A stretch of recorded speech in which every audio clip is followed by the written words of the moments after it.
जय श्रीमन नारायण। मेरे YouTube channel में आपका स्वागत है और मैं छठ पूजा के आपको गीत सुनाने जा रही हूँ, जो कि मेरे बिहार का बहुत ही प्रसिद्ध त्यौहार है और आने वाला है। तो चलिए आप मेरे गीत को सुनिए।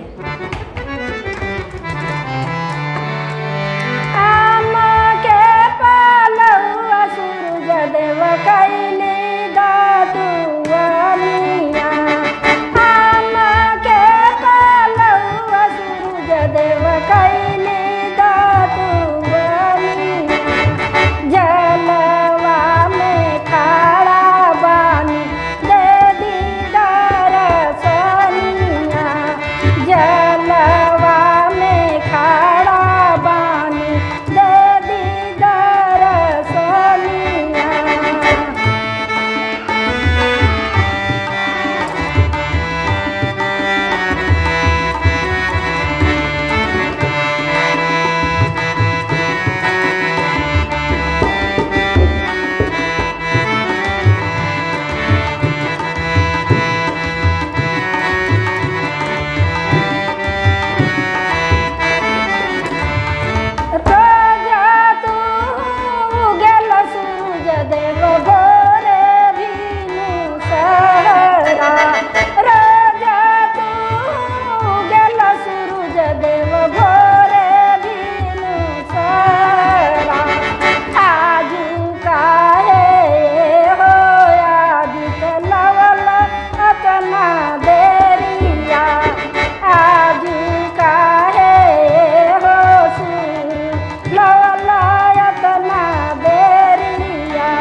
को